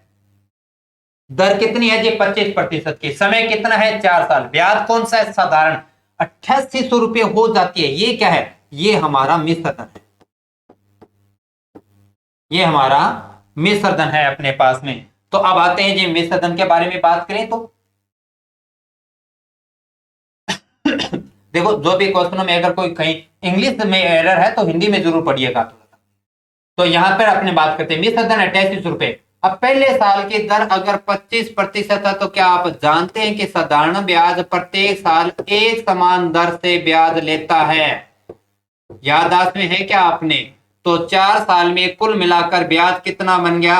100% बन गया। और मूलधन अपने आप में कितना होता है? 100% मूलधन है, 100% ही ब्याज हो गया। तो आपका मिश्र धन कितना प्रतिशत हो गया? तो 100 और 100 कितना हो गया? 200%। आपका जो मिश्र धन 200% हुआ है, वो मिश्र धन बराबर कितने के है कि जी 8800 के बराबर में है। तो 200% 8800 है और 100% आपका मूलधन होता है। तो क्या हमें हमारा मूलधन बताना आएगा? 200 का हमने भाग दिया इंटू 100 कर दिया, तो आंसर आ गया कितना जी? हमारे पास में 4400 रुपए। और यही हमसे पूछा गया था कि मूलधन कितना है। हमारा option number C, question number 20 की बात हो रही है, जो कि 5 तारीख का जो पहली शिफ्ट के साथ अपने पास में बना, 4 का दूसरी का क्वेश्चन नहीं आया था अपने पास। आइए 5 की इवनिंग पे बात करते हैं अपने। इसमें भी एक सामान्य देखो, मूलधन दे रखा है, दर दे रखा है, समय दे रखा है और आपसे ब्याज पूछा है, जो कि क्वेश्चन के चैप्टर के शुरुआती रूप में जो क्वेश्चन हम करते हैं उन पे क्वेश्चन पूछा गया आपसे। जब आप ब्याज बताते हैं तो ब्याज के लिए क्या करते हैं? मूलधन इंटू समय इंटू दर बटे 100 कर दीजिए। मूलधन कितना है? 78,000 है अपने पास में। दर को थोड़ा सही पढ़िए, 6 18 और 2 20/3 पढ़ रहे हैं अपने पास में। समय हमेशा वर्ष में होना चाहिए, महीने दे रखे साल बना दो, 9 में 12 का भाग दिया साल बना और नीचे आ गया 100। आपका क्वेश्चन तो जी यहाँ करते हैं। 3 से ये हो गया 3, 3 से ये कट गया 4 और नीचे प्रतिशत 100 लगाना जरूरी है जी, ब्याज प्राप्त करें अपने। 4 से अपने काट देते हैं 5 और 5 का गुणा 78 से करते हैं तो ये हो जाता है 3900 रुपए। हमारे पास में ऑप्शन नंबर हमें डी प्राप्त होता है 21st का आंसर। बिल्कुल सही है अपने पास में। आइए और आगे बढ़ते हैं। चक्रवर्ती ब्याज, जैसे हमने कहा कि अभी सिर्फ और सिर्फ एक ही क्वेश्चन पूछा गया था चक्रवर्ती ब्याज पे हमसे, और वो भी तब जब सरल ब्याज नहीं पूछा गया था।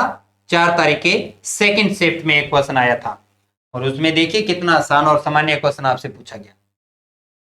अभी बात हुई थी कि ऐसा क्वेश्चन सरल ब्याज में भी आता है और चक्रवर्ती ब्याज में भी आता है। चक्रवर्ती ब्याज में जब बना क्वेश्चन आता है तो आपका मिश्र धन की तरफ ध्यान होना चाहिए। कोई धन 1 रुपए था तो 2 रुपए हो जाती है, ये मिश्र धन हुआ कि नहीं हुआ जी?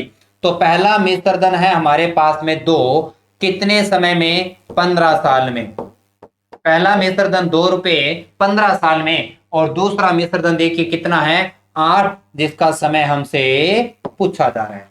जब ऐसे क्वेश्चन आ जाते हैं तो दोनों मिश्र धन सदैव और सदैव सदैव समान आधार के घातांक रूप में क्वेश्चन बनता है। तो समान आधार में देखो, पहला मिश्र धन है उसको क्या लिख सकते हैं? 2 की पावर 1, कितने साल में? 15 साल में। इसी प्रकार से आगे आ जाइए, 8 को क्या लिखना जानते हैं? क्या 2 की पावर 3, और यहां से आंसर प्राप्त करना है। आप ये कहेंगे कि एक घात का मान यदि 15 साल है तो 3 घात का मान कितना होगा? 1 का 15, 2 का 30, तो 3 का कितना आ जाएगा? 45 साल हमारे पास में आंसर प्राप्त हो जाएगा। ये है जी हमारा क्वेश्चन ऑप्शन नंबर डी, चक्रवर्ती ब्याज पे आया। चारों पारियों में इकलौता एक प्रश्न अपने पास में। यहां पर आके हमने सरल ब्याज और चक्रवर्ती ब्याज भी खत्म किया। ज्यामिति 5 क्वेश्चन रखे गए अपने पास में।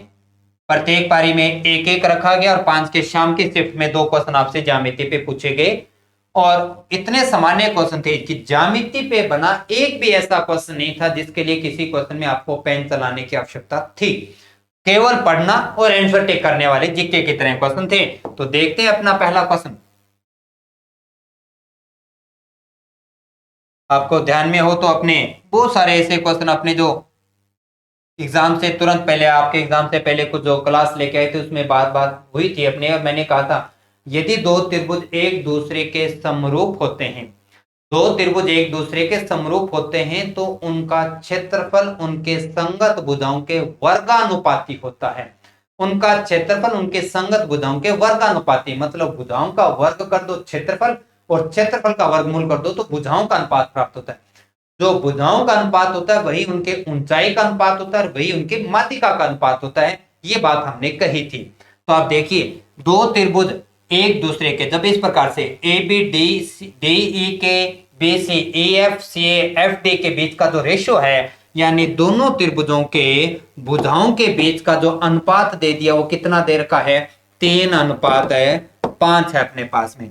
जब दोनों त्रिभुजों के भुजाओं के बीच का अनुपात 3:5 है तो हमें क्षेत्रफल का अनुपात पूछा तो सीधा सीधा कितना प्राप्त हुआ, 9:25 प्राप्त हुआ। केवल ये इतनी सी बात के लिए सीधा टिक करके, और सामान्यतः मुझे लग रहा है कि जो विद्यार्थी ज्यामिति को नहीं भी जानता होगा उसका भी डाउट कहीं ना कहीं, या उसका भी कहीं ना कहीं तुक्का मार जो काम गया वो इसी पे गया होगा। और बी दिख रहा था हमें सामान्य इस क्वेश्चन के लिए तो बी को किया और आगे बढ़ाए। ये बड़ा आसान क्वेश्चन 23 नंबर। किसी त्रिभुज में दो शीर्ष लंब, दो शीर्षों से सम्मुख भुजाओं पर डाले गए लंब समान हो तो त्रिभुज होता है।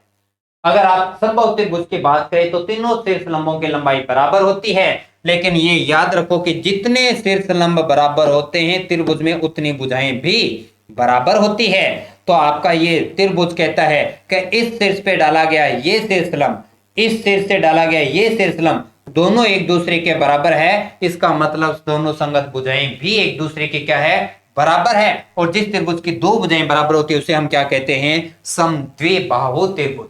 अगर तीनों शीर्षलंब बराबर होते तो हम क्या कहते हैं, समबाहु त्रिभुज। अगर तीनों ही शीर्षलंब की लंबाई अलग अलग होती तो हम क्या कहते हैं, विषमबाहु त्रिभुज। ये हमारे सामने आता है। और समकोण त्रिभुज में तो बनता ही केवल एक शीर्षलंब है, तो उसमें तो उलझने वाली बात ही नहीं होनी चाहिए थी आपके लिए। ये हुआ क्वेश्चन नंबर 24।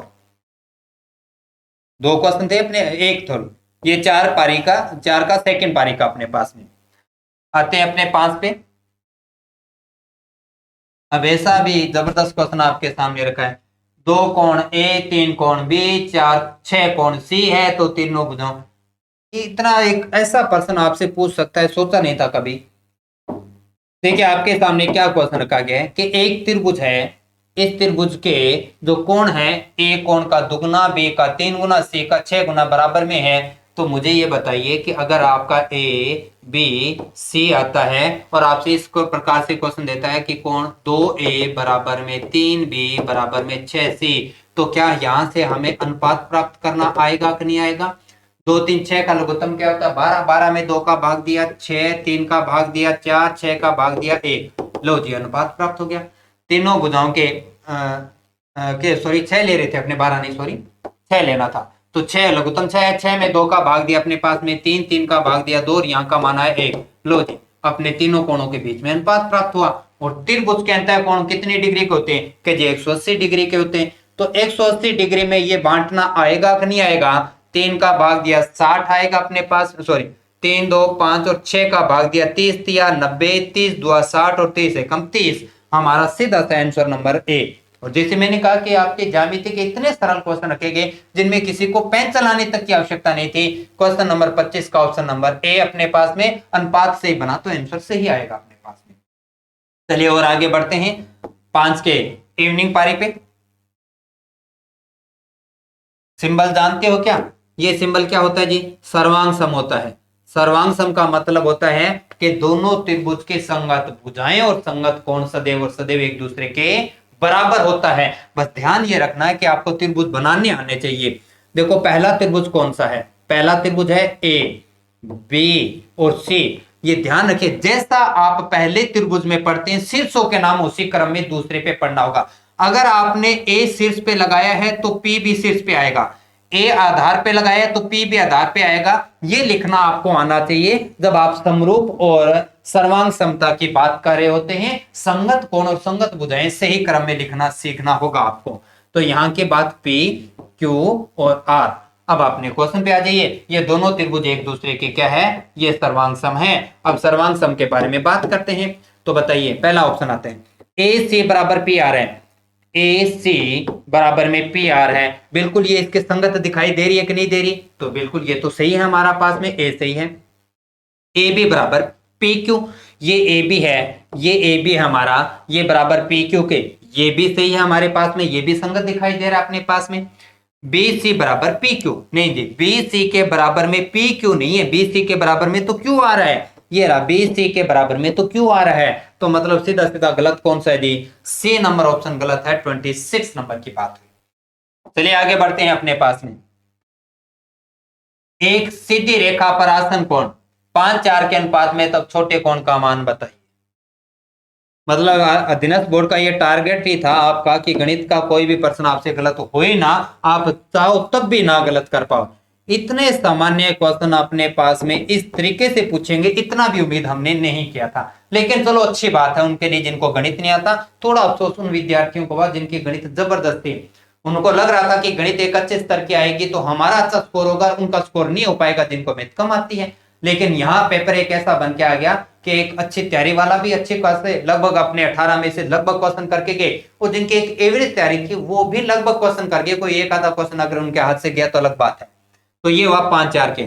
तो छोटे कोण का मान बताना है, तो 180 डिग्री को बांटना है, बांट देते हैं जी। 180 डिग्री में भाग देना है 9 का, छोटा पूछा है 4 से गुणा करेंगे, ये मान आ गया जी 20 चौके 80। बड़ा पूछा होता तो हम कितना बताते, 100 डिग्री का।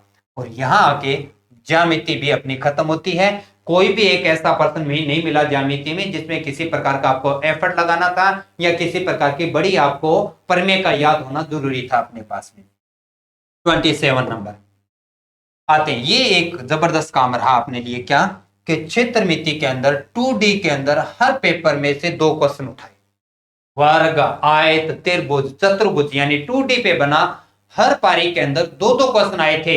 और अपने तक इन चारों पारियों में टोटल मैथ के 2D के 8 क्वेश्चन हमारे सामने आ चुके हैं। इसलिए आप 2D और 3D दोनों पे थोड़ा सा ध्यान दीजिएगा। बिल्कुल वैसे जैसे हमने शुरुआती टॉपिक में कहा था कि जहां पर क्वेश्चन संख्या उठ रही है उनको थोड़ा अच्छे से कर लीजिएगा। लेकिन अच्छी बात क्या रही कि कोई बड़ा ऐसा क्वेश्चन नहीं है जिसको आप कर ना पाए, हम थोड़ी सी तैयारी के साथ इन क्वेश्चनों को कर सकते हैं। देखिए पहला क्वेश्चन अपने पास में,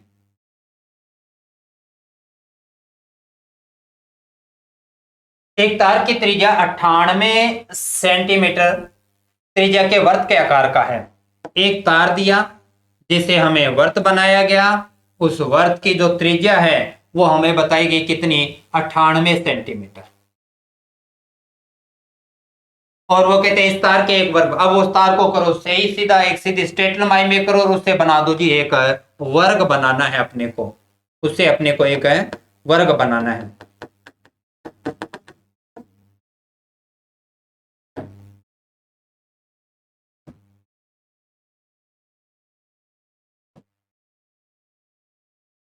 एक अपने को वर्त दिया गया था, वर्त की त्रिज्या कितनी बताई थी, 98 सेंटीमीटर।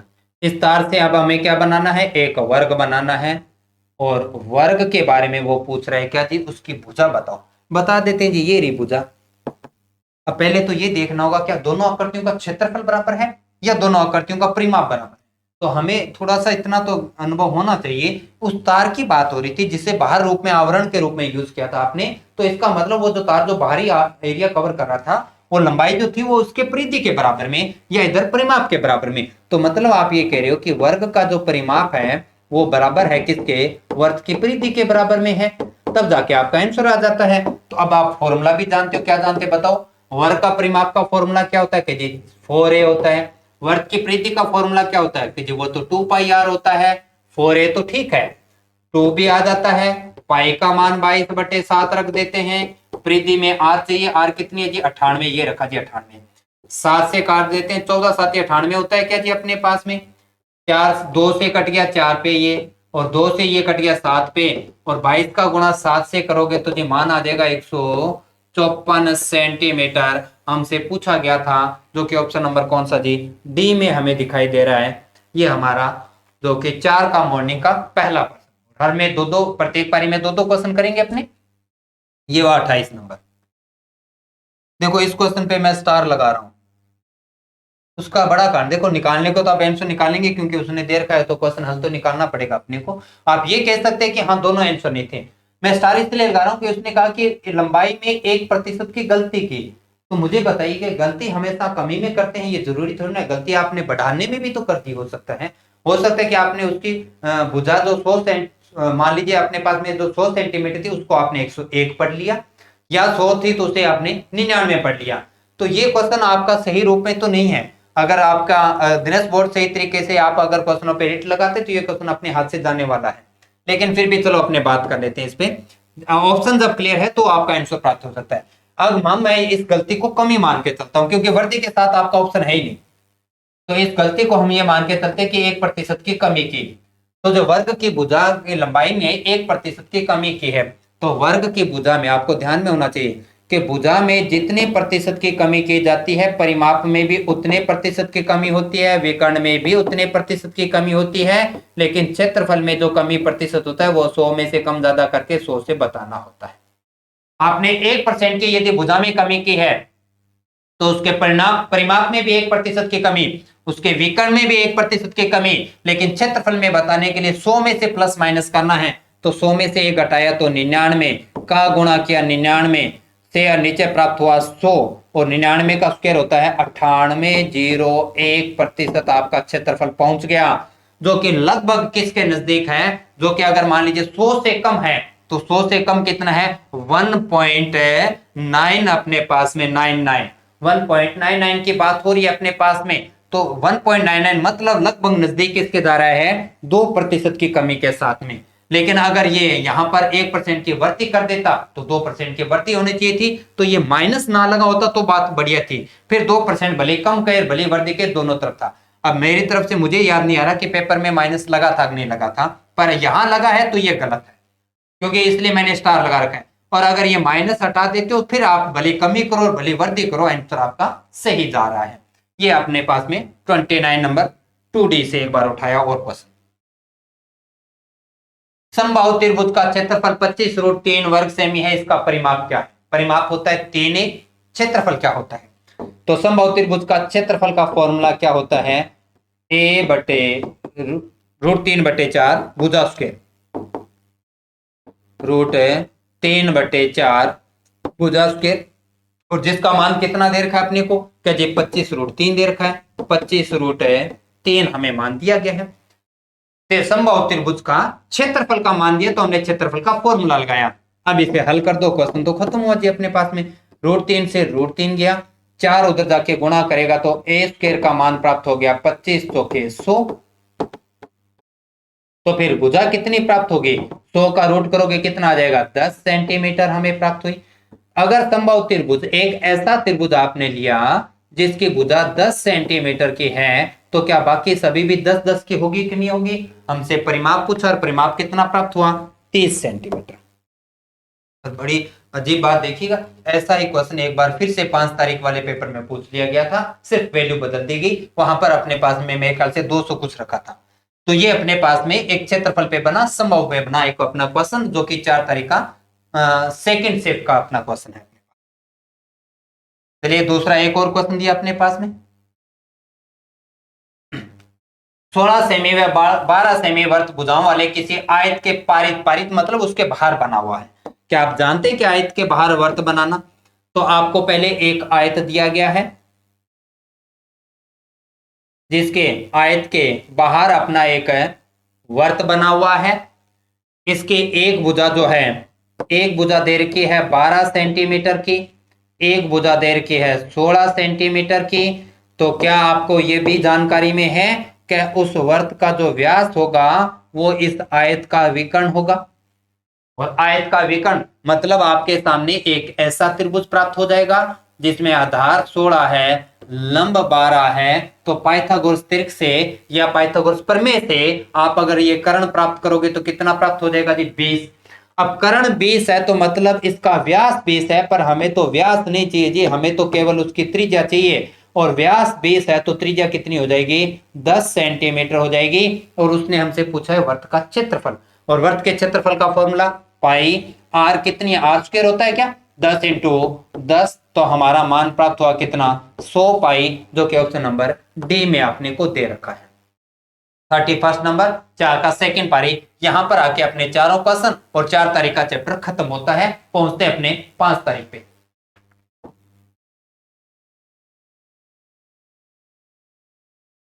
यदि ऊंचाई का दुगना कर दिया जाए और आधार को 20% कम कर दिया जाए तो त्रिभुज के पुराने क्षेत्रफल और नए क्षेत्रफल का अनुपात क्या है। देखो जी त्रिभुज तो आपके पास में होता है, और त्रिभुज के क्षेत्रफल का फॉर्मूला आपको जानकारी में होना चाहिए। वो क्या लिखते हैं अपने 1/2 आधार इंटू ऊंचाई, आधार इंटू ऊंचाई। जब भी क्वेश्चन जब प्रतिशत में बना होता है, जब प्रतिशत पे क्वेश्चन बना होता है तो उसके जो एक संख्यात्मक वैल्यू होती है जिसमें कभी परिवर्तन नहीं होता उसे हटा देना चाहिए। और प्रतिशत पे बना क्वेश्चन आपका हमेशा हमेशा केवल इतना करना चाहिए त्रिभुज पे बना है तो। अब देखिए ऊंचाई को दुगना कर दें, क्योंकि ऊंचाई अपने आप में पहले 100% थी, दुगना कर दिया ऊंचाई होगी जी 200%। आधार को 20% कम कर दिया, आधार अपने आप में 100 था, 20 कम कर दिया, बचा कितना जी 80, और इन बटे में आ गया 100। यहां से देखिए कि 2 से गुणा किया तो 12 8 2 16 160%। क्या है 160, कह दी जो आपने नया त्रिभुज बनाया है उसका क्षेत्रफल पहुंच गया 160% पे, और पुराना जो मूल त्रिभुज था वो तो अपने आप में था ही कितना 100, क्योंकि पुरानी इकाई हमेशा अपने आप में 100 रहती है। अब वो कहते हैं उनके क्षेत्रफल का अनुपात बताओ, तो अनुपात बता देते हैं, ये है 100, ये है 160, हल किया तो 20 से 5:8। हमारा ऑप्शन नंबर कौन सा बी, ये तो ऑलरेडी पहले मार्क किया हुआ है, फिर भी चलो अपना आंसर प्राप्त हुआ 5:8, क्वेश्चन नंबर 32। आइए आगे बढ़ते हैं। समबाहु त्रिभुज की भुजा और ऊंचाई का अनुपात होता है, समबाहु त्रिभुज की भुजा और ऊंचाई का अनुपात। तो समबाहु त्रिभुज के बारे में क्या जानते हैं, समबाहु त्रिभुज की जो भुजा होती है उसे किससे लिखते हैं ए से लिखते हैं।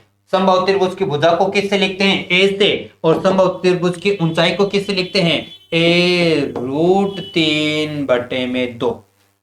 a√3, जब भी किसी समबाहु त्रिभुज की भुजा प्राप्त करनी होती है a√3/2 किया जाता है। अब भुजा जो मर्जी ले लीजिए, मान लीजिए हमने ये हमारा एक समबाहु त्रिभुज है, इसकी भुजा 6 सेंटीमीटर ले ली, तो क्या हमें अनुपात मिलेगा। देखो भुजा का मान 6 ले लिया तो यहां से हो गया 6, यहां का मान कितना हो गया 6√3/2, तो 2 से इसे काट दिया कितने पे हो गया 3 पे, 3 से इसे काट दिया कितने पे हो गया 2 पे, तो मान प्राप्त हो गया 2√3। यही हमसे पूछा गया था, ऑप्शन नंबर डी हमें प्राप्त हुआ। 6 से 6 सीधा काट देते तब भी 2 इधर आता, तो अनुपात 2:3, और सीधा ए से ए काट दोगे तब भी 2:3। तो ये एक आपको रिजल्ट याद है तो आपको जीके की तरह टिक करके आगे बढ़ जाना चाहिए था, नहीं तो आपको थोड़ा सा हल करना आना चाहिए। 5 का मॉर्निंग यहाँ कंप्लीट होता है।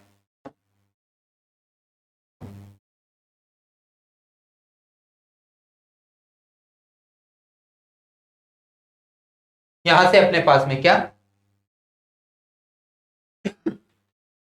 42 मीटर व्यास के वर्ताकार घास के मैदान में बाहर चारों ओर, तो देखो अभी एक तो है मैदान अपने पास में और वो भी है वर्ताकार,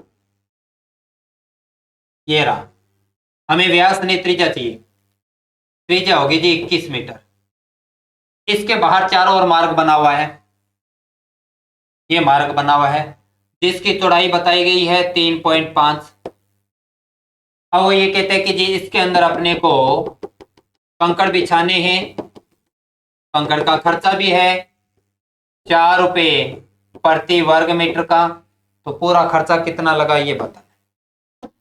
तो भाई सीधी सी बात है, इस क्वेश्चन में खर्चा बताने के लिए क्या करना चाहिए, हमें वर्ताकार मार्ग वलेका का क्षेत्रफल बताना चाहिए। वलेका का क्षेत्रफल क्या होता है भाई, याद में है आपके किसी के, पाई r1² माइनस r2², और जो भी क्षेत्रफल प्राप्त होगा वर्ग मीटर में प्राप्त होगा उसको गुणा कर देना है किससे जी 4 से। आते हैं कैसे, पाई का मान 22/7 रख दिया आपने, r1 मतलब बड़ी त्रिज्या होती है, तो ये छोटी वाली 21 है, बड़ी वाली कितनी हो जाएगी अपने पास में तो 21 में 3.5 जोड़ना है कि नहीं जोड़ना, तो हो गया जी अपने पास में 24.5।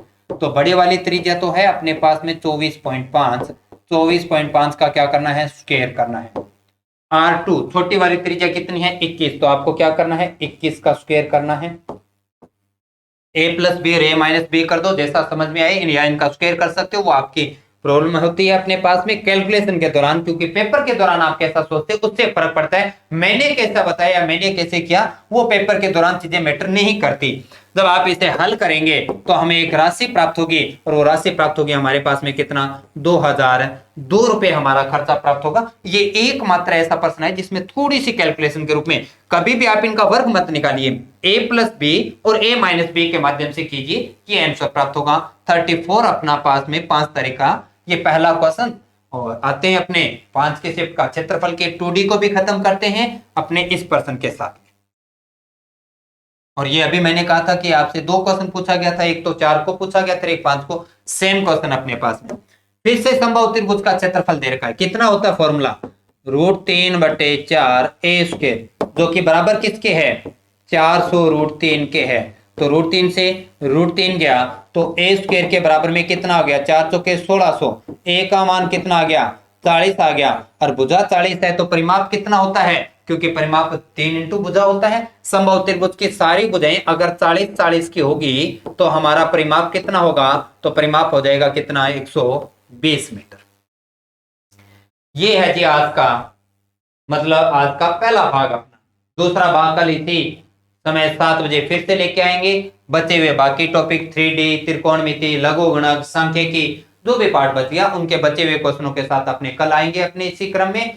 तो आपको ये क्लास उम्मीद है बड़ी अच्छी लगी होगी और आपके लिए बड़ी हेल्पफुल होगी। जिनका 11 तारीख को पेपर है और जिनका पेपर हो चुका उन्होंने अपना मूल्यांकन भी जरूर किया होगा, लगभग उनके पर्सन सही गए, ये मैं उम्मीद करता हूँ आप सभी से।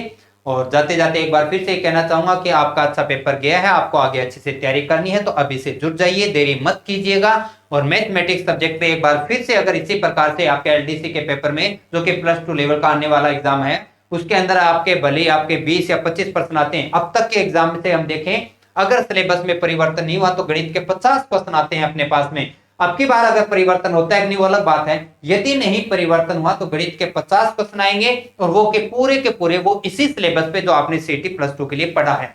इसलिए अभी से तैयार करना होगा, क्योंकि वो एक मेन पेपर होगा। मेन पेपर होगा तो नेचुरल सी बात है उसकी थोड़ी डिफिकल्टी यहाँ से अच्छी होगी, एक अच्छा स्तर बना हुआ होगा। तो एमएस एकेडमी के यूट्यूब पर आप अपनी क्लासेस को जरूर अपडेट करते रहिएगा। साथ साथ में एमएस एकेडमी के टेलीग्राम को ज्वाइन करें, ताकि मैं आपके द्वारा कोई भी मेरी तरफ से जो कोई नोटिफिकेशन होता है वो आपको मिलता रहे।